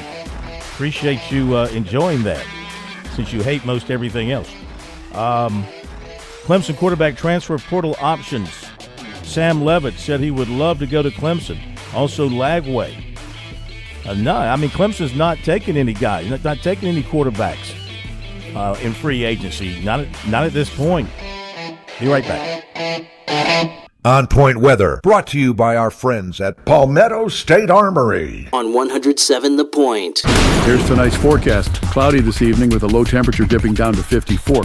Tomorrow, a foggy start to our Friday to go with a cloudy day. The high temperature reaches 74. Saturday, first half of the day, not that bad, a blend of sun and clouds. Later in the day, look for some showers. Very warm, 78 the high. Much cooler on Sunday, 58 is our high temperature. I'm Cal Moss with your On Point local weather. When your temperatures swing, your comfort shouldn't. At Sweet Comfort Services, we make sure your system's ready for anything. Get our $99 preventative maintenance, a full inspection and tune-up that keeps your equipment efficient, reliable, and safe. Thinking it's time for an upgrade? We offer estimates on new Goodman and American Standard systems. You'll get honest advice, fair pricing, and expert installation. No gimmicks, no surprises. Call 803-331-8143 or visit sweetcomfortservices.com to schedule today. With SRN News, I'm Keith Peters in Washington. The White House says structural issues and decay had made it unfeasible to save the East Wing. Officials shared details of President Trump's planned $400 million ballroom at a public meeting Thursday of the National Capital Planning Commission. Josh Fisher, director of the White House Office of Administration, said demolition and reconstruction were more economical than renovation. Minnesota must play a role in investigating the fatal shooting of a Minneapolis woman by an Immigration and Customs Enforcement officer. That, according to Governor Tim Walz on Thursday, pushing back against the Trump administration's decision to keep the investigation solely in federal hands. On Wall Street, the Dow up by 270 points. More details at srnnews.com. Nobody plans for a plumbing problem. They come unannounced and usually at a very inconvenient time. Franklin Plumbing and Drain Cleaning is your trusted ally. They recognize just how vulnerable a customer is at this time, and they want to help. They have well-trained plumbers who are there to make a difference when you need it most. I've experienced this. They're knowledgeable about their craft. They're not coming to your house to pitch new products. If something is broken, they'll give you a price to fix it if it's possible, or a price to replace it if necessary. Franklin Plumbing and Drain Cleaning is also locally owned and operated, or I simply wouldn't endorse them. Josh and his team prioritize customer service above everything else. They handle every issue with care and precision. Those are not just words. I've had Franklin Plumbing and Drain Cleaning out to my home. They back up those words with their actions. If you have a crisis, get some peace of mind. Online, you find them at franklinplumbing.sc.com or you call 799-2222. That's 799-2222. I'm absolutely positive they will make whatever is wrong right again. Franklin Plumbing and Drain Cleaning. How often do you talk to your insurance agent? Have you had the same agent forever and just let your policy renew over and over again, even though the price of insurance has skyrocketed? I'm David Jolly of the Higgins & Halloran Insurance Agency. I'm the guy who wants to find you the best rates when that policy is ready to renew. I'm not tied to just one insurance company. I'll shop the best rates for you, and hopefully I can do better. If not, we'll find out why. Give me a chance. When you think about insurance, I ask that you think of me, David Jolly. Call me at 803-850-0054, and let's see how I can help. At Team One Sudduth Automotive on Millwood Avenue, we make caring for your car effortless, day or night. Enjoy our easy drop-off even after business hours. From oil changes to full engine overhauls, our certified technicians handle it all the right way with a 2-year, 24,000-mile nationwide warranty. Plus, it's easy to book an appointment. Go online right now, team1automotive.com. You can pick the time that fits your schedule best. Team One Sudduth Automotive, where reliable, transparent service meets your convenience. Nothing better than supporting local farmers and getting the best of the best when it comes to beef. Did you know H&J Cattle Company now is a store you could shop at directly? Yep, 2074 Bethany Schoolhouse Road in Saluda, highest quality beef. A nice drive out to the country and great playground for the kids. You can even get an ATV tour of the farm. Even have local honey, tallow, elderberry syrup, and beautiful home decor items. Online, it's HandJCattle.com or find us on Facebook, H+J Cattle. Better yet, come around and see us. H&J Cattle Company. Hey y'all, this is Ted from Flight Deck Restaurant. We'd like to invite you and your family to dine with us. We have a great menu that's sure to please your whole family. We have fresh cooked burgers, big juicy wings, blue plate menu featuring country cooking, oven baked hoagies, fresh crisp salads, authentic Greek food like gyros, souvlaki, and baklava. We also carry 20 different premium cheesecakes and pies. Flight Deck Restaurant also has an arcade with 30 different games like Star Wars, Batman, Skee Ball, Bass Wheel, Pac-Man, Galaga, and so much more. Flight Deck, your favorite family restaurant. Thanks y'all and God bless. The Sports Talk Recruiting Report is sponsored by Seawell's Catering.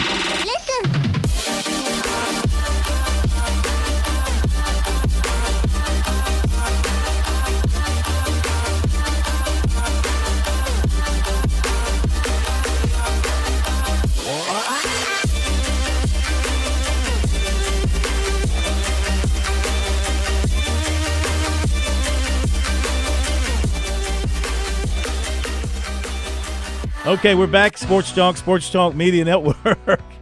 I guess we're going to go right into recruiting, aren't we? All right, Plummer, we're going right into recruiting because I know what Plummer wants to talk about, the most important thing in his life, the Seawell's Daily Menu Report. We know what tomorrow is. It's already been established as an RBF. Well, I live for the Seawell's Daily Luncheon Buffet. I live for giving this daily. Yes. Except for Mondays. I mean, well, they're not open on Mondays, so they don't do it on Mondays. But anyway, go ahead with what we've got tomorrow. Southern fried chicken, carved roasted sirloin of beef, baked flounder fillets, and fried pork chops. That is a monster menu. Yes, along with banana pudding, of course. Banana pudding. Yeah. You know what else I like about it? You get salad with your choice of dressings. They bring you a pitcher of tea. If it's a sweet tea or an unsweet tea, they bring you the pitcher, put it on the table. If you like tea. I'm more of a water person. Well, they'll bring you a pitcher of water. They did that, yeah. Whatever you need. They're there to meet your needs. So get to Seawell's tomorrow, a roast beef Friday, and, of course, Tuesday through Friday. That's when they have the daily luncheon buffet. And make sure you give them a phone call to take care of all your important catering needs, your important parties, your big events coming up, wedding reception, a birthday party, a corporate outing. I mean, I think the Cohens are going to have a party whenever the Plumber has his first date in college. I think they'll have a big festival, a festivus for the rest of us. That's you don't know what you're talking about. Your first date. You don't know what you're talking about. I want to see what she looks like. So I wouldn't let you go anywhere near. They're going to go and call Seawell's to handle that catering. And you should do the same. 803-771-7385 or online at SeawellsCateringSC.com. All right, sit back, pop a cold one. It's going to take us a little while to get through this, okay? You ready, Plumber? This could be an all-time longie. Here we go. Is this going to go till 8 o'clock? Quite possible. So, a couple of years ago, South Carolina missed out on Quashid Scott, defensive back from Marion, a Shrine Bowler, good player. They did recruit him. They did offer him. They did have him in for a visit, but he signed with Kentucky. Now, as a free agent, he's headed back to South Carolina. He announced today a contract agreement with the Gamecocks. This season at Kentucky, he's a good player. 39 tackles, had a couple of pass deflections, had one interception. When they played the Gamecocks in Columbia early in the year and lost, he had 4 tackles. So this is a quality pickup, no question about it, for South Carolina, an SEC-level corner to come in and help. Clemson also picked up a quality prospect today out of the transfer portal free agency world. Defensive end London Merritt, 6'3", 205, out of Colorado. He's a native of Atlanta. Clemson was on him in high school some, and then he transferred to IMG Academy in Florida, and they sort of drifted away. He played in all 12 games this season as a true freshman, starting in 1. He had 25 tackles, 8 tackles for loss, and a sack. He's the first defensive end take for the Tigers among their 8 signed free agents. South Carolina needing some depth in kicking. When I say depth, I mean in the room and also on the field. They need somebody who can kick a deep field goal. They didn't have that. Their longest field goal this past season was 49 yards. In today's football world, I mean, you got to have guys that can hit from 55, 57, 52. They didn't have that.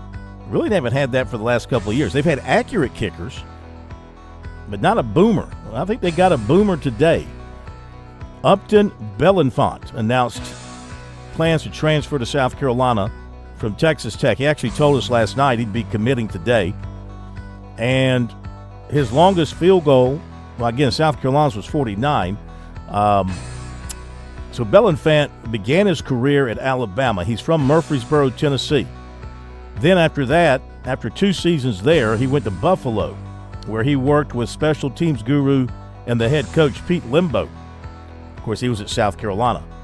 He was the number 2 kicker for the Red Raiders this season. He was 7 of 7 on field goals with a long of 33.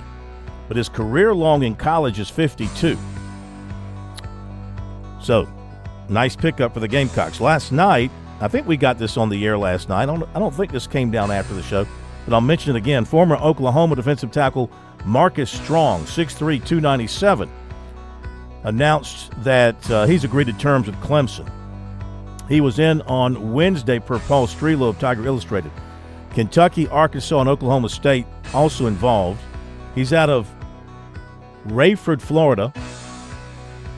He played in 13 games over 3 seasons with the Sooners, 10 tackles, 4 tackles for loss, and 3 sacks.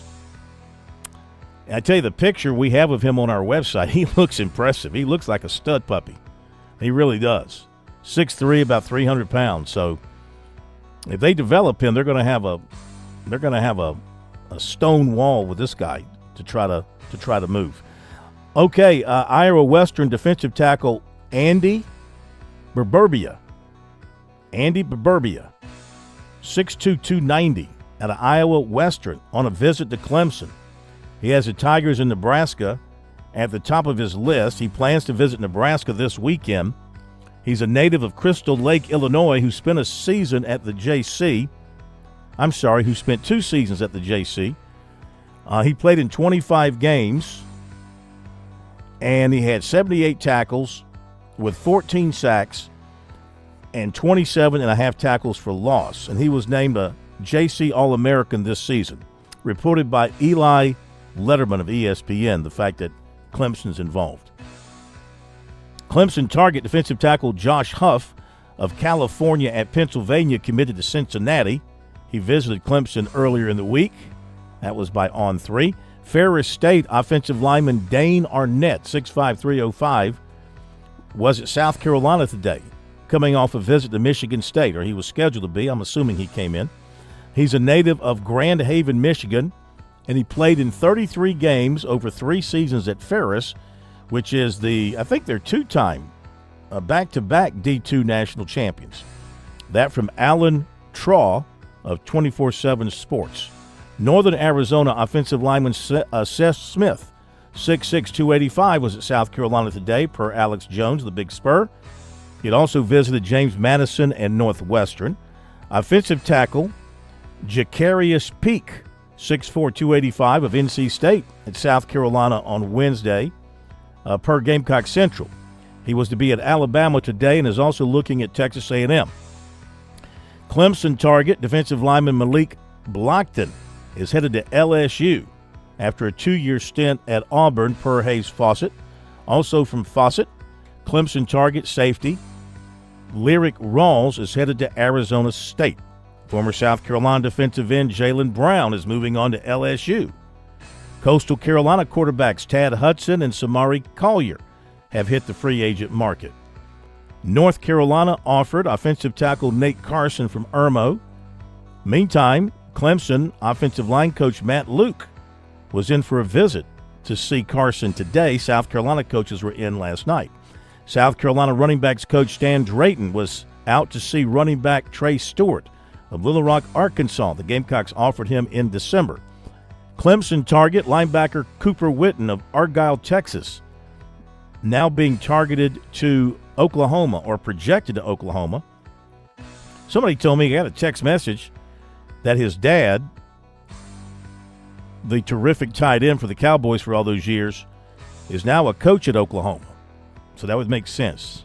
I don't recall that happening, but I'm sure it's true. So that would make sense. Per Arkansas State transfer, per Arkansas State transfer defensive end Drew Collins told us last night he and his brother, Alabama transfer defensive tackle Kelby Collins, are now visiting together. They were at Mississippi State Wednesday, Kentucky today, and they plan to be at South Carolina tomorrow. So that would be a heck of a twosome if you can reel them in. Free agent offensive tackle Bryce Williams told Jordan Kay of the State following his visit to South Carolina yesterday he now favors South Carolina over Florida State. He was going to go to Arkansas today and then have a decision after that. Let's see. What else? Arkansas State defensive tackle Cody Siegler was offered by Clemson and Alabama, according to AL Recruiting.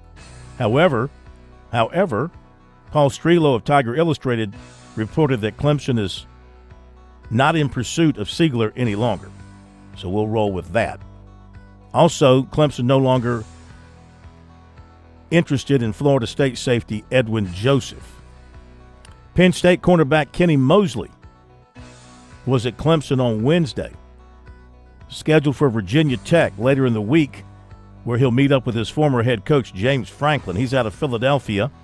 He redshirted in 2024 and then played in 13 games this past season. That's from VT Scoop 24/7.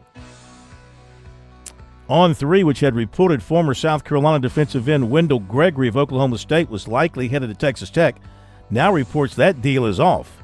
And Gregory has also visited Wisconsin and will visit Texas and Missouri. Former USC offensive tackle Cason Henry is transferring to Louisville. I tell you, I think, just my personal feelings, I liked Cason Henry as an offensive tackle. I thought when healthy he was good. He kind of reminded me, not as good, but he kind of reminded me of a Clemson's Blake Miller. And maybe South Carolina didn't want to put out the money for him. He has been injury prone, but he's going to Louisville. Former Gamecock offensive lineman Boaz Stanley is headed to Purdue.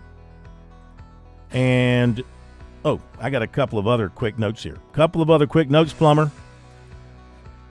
Former Catawba Ridge quarterback Jaden Davis, a free agent from Michigan, will visit BYU. That's per Tom Loy. Keep an eye on this. South Carolina commitment, cornerback Amari Fountain. Amari Fountain was offered by Ohio State tonight. Got to keep an eye on that. And Coastal Carolina agreed to contract terms with free agent wide receiver Goldie Lawrence of Florida A&M. 30 catches, 447 yards, and 2 touchdowns this season. All right. Let's see if there's anything else here. Told you about that. Did that. Mentioned that. Covered that. Okay, I think we're done. Here, Plumber. There you go with the recruiting report tonight here on Sports Talk. After the break, some comments from Clemson basketball coach Brad Brownell following the Tigers' impressive win last night over 24th-ranked SMU at Littlejohn. Old Dominion is leading Coastal 28-24 late in the first half. South Carolina women doing what they do, already blowing out Arkansas after a quarter, 29-12 out in Fayetteville. So they are rolling. And scoreless early on between Miami and Ole Miss. And we'll be back after the break.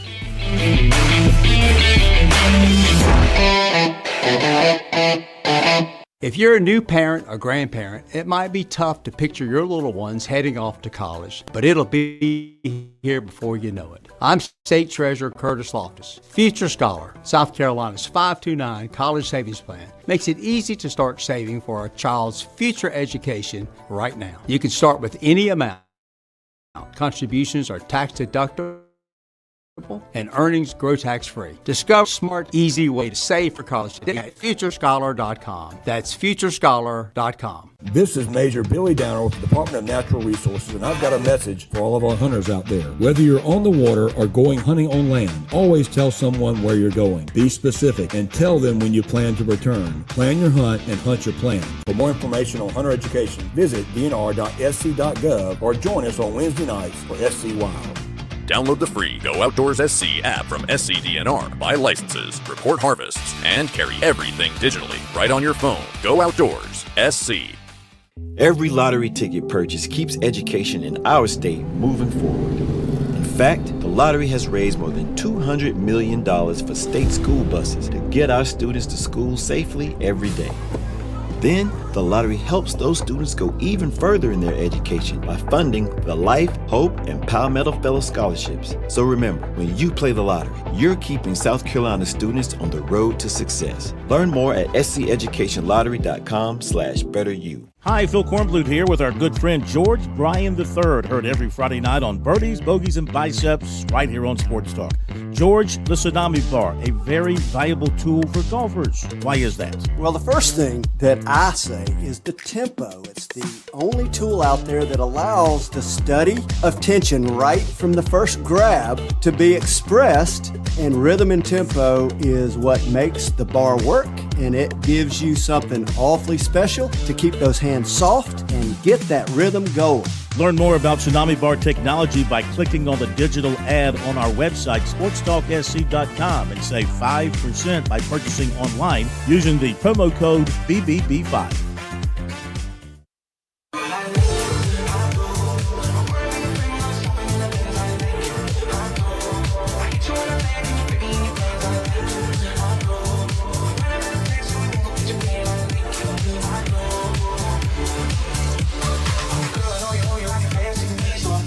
All right, last night, big win for Clemson.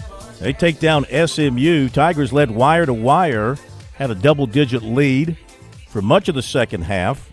SMU closed to within about 4 points, yeah. And then Clemson, 3 straight points to go up 7, and that pretty much sealed it. SMU did hit a 3-pointer at the buzzer to make it a 4-point game. But Clemson wins it 3-0, 2 wins on the road. They head up to Notre Dame on Saturday. Comments from Brad Brownell. We've cut out the questions because you can't hear them because they don't have a mic for the reporters to speak into, so you can't really make out the questions. So you'll just hear him jumping from topic to topic, but he's very happy, Coach, after winning last night. You know, I thought this was a terrific win for us. Thought our defense in the first half was about as good as it can be. And, you know, I thought our guys just played really hard, for 40 minutes. You know, it's hard to stop those guys. They did a good job in the second half, made a couple of adjustments, and got the ball inside a little bit early on us. And you know, we obviously fouled some in the second half. But our guys, again, I think we just, you know, we have found ways to make some plays, whether it's a big stop or making a free throw or just, you know, a basket late. Our guys did a nice job throughout the course of most of the second half of keeping them at bay. And that's hard to do against a team that talented offensively. So, again, unbelievable team win with all different guys contributing in all different kinds of ways. Really happy for Chase Thompson. He's been working really hard, and I know he's been a little frustrated, and thought he was terrific. Showed what kind of player I think he's going to be here at Clemson in the future. And, you know, I think it was great for Jake Willeen to come back in late and get the big rebound defensively. We went to the small lineup, and he was terrific getting that big rebound. So just all in all, great team win. Proud of my team. Well, I think we gave him some different looks. I think that's one thing we tried to do. And then I think JP did a terrific job of just fighting hard. You know, he took it upon himself to really, you know, it was a challenge we kind of laid on him. And you know, he's a guy whose defense has improved since he's gotten here. I think we've really opened his eyes to the demands of that side of the ball maybe a little bit, and he just keeps getting better. You know, Boopie's a terrific player. You know, it's funny, there was like 3.5 minutes to go in the game. We're up 6. They're inbounding the ball right in front of our bench, and he's literally clapping, almost looking at us like, man, I can't wait to try to win this game down the stretch. I mean, he just plays with so much confidence, and he's so good, fast. I thought our discipline was pretty good, though, and did about as good as you can do on a guy like that. Huge three-pointers for Butta tonight. Yep. He doesn't like confidence for a young player, does he? Yeah, well, Butta can shoot the ball. You know, he does a lot of different things for you. He can handle it against pressure. He's, you know, I thought his shooting is obviously really important to this team, and most of our big wins, he's a guy that has played very well, and we have a lot of confidence in him. Yep. Yeah, just, you know, it's funny. I think that's how our team is built. Obviously, we've only had one 20-point scorer all year in a game, but we have a lot of guys that contribute, and we have guys. One thing that I think that is maybe a little different, you know, we have guys like Nick who maybe sat over there for a long time in the first half and then played a lot in the second because he kind of had it rolling. Carter Welling was good in the first half. I thought Carter's defense was really good on Yigatolu for a long time. He obviously got into a little bit of foul trouble, and we got scared sat him because we didn't want to be at the end of the game without him.